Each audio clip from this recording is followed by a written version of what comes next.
आज आज जो नागपुर में दंगाइयों ने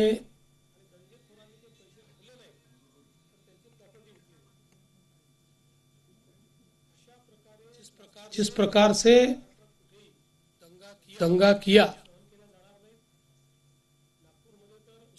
उसके बारे में एक वरिष्ठ स्तर की बैठक मैंने की है। हमारे सहयोगी मंत्री बावनकुळे जी भी उसमें उपस्थित थे। किस प्रकार की घटनाएं हुई, उन घटनाओं में अगर कोई लैप्सेस थे तो वो क्या थे,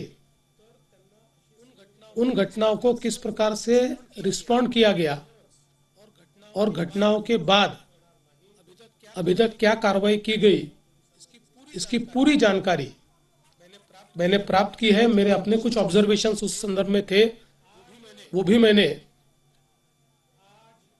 पुलिस आयुक्त और जो वरिष्ठ अधिकारी थे उन सबके सामने रखे हैं। मूल रूप से ये घटना जिस दिन घटी उस दिन सुबह औरंगजेब की एक प्रतीकात्मक कब्र जलाई गई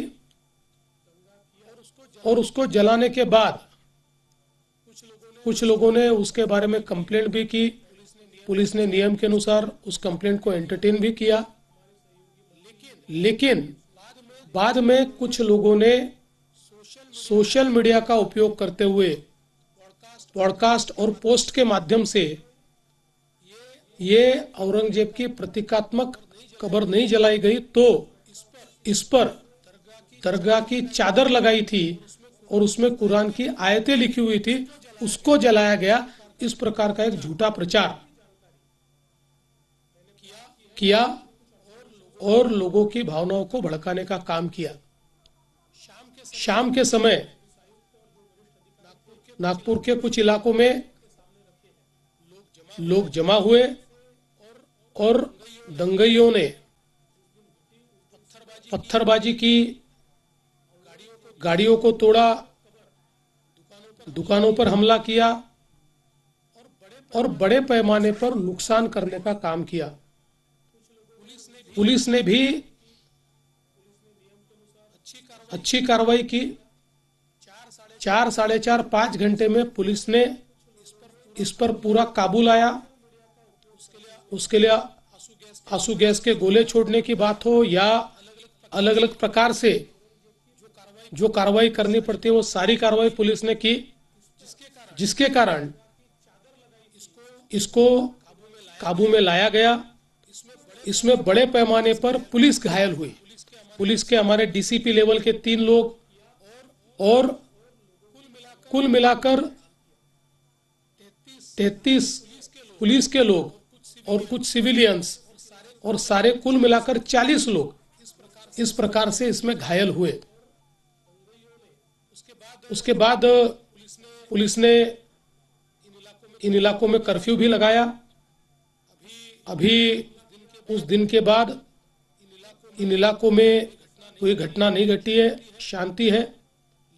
लेकिन जो सीसीटीवी फुटेजेस हमारे पास उपलब्ध थे, अलग अलग लोगों ने वीडियोस दिए थे, उन वीडियोस को भी एनालाइज किया गया। पत्रकारों ने भी पुलिस के पास कुछ वीडियोस दिए, उसको भी एनालाइज करने के बाद जो दंगई है उनकी पहचान कर ली गई है। 104 लोगों को अभी तक पहचान कर पकड़ा गया है, जिसमें 92 लोगों को अरेस्ट किया है। 12-18 साल के अंदर के विधि संघर्षित बालक है, उनको उस कानून के तहत उन पर कार्रवाई की गई है। और जब तक आखिरी दंगई को पकड़ा नहीं जाता, ये कार्रवाई रुकने वाली नहीं है। ये कार्रवाई चलती रहेगी। लगातार एविडेंस आ रहा है, उस एविडेंस के आधार पर ये कार्रवाई यहाँ पर चल रही है। ये भी तय हुआ है कि ये जितना नुकसान दंगाइयों ने किया है, इसका पूरा हिसाब निकाला जाएगा और ये पूरा नुकसान उनसे वसूल किया जाएगा। और अगर वो नुकसान के पैसे नहीं भरते हैं तो उनकी प्रॉपर्टी को बेचकर ये नुकसान भरपाई की जाएगी।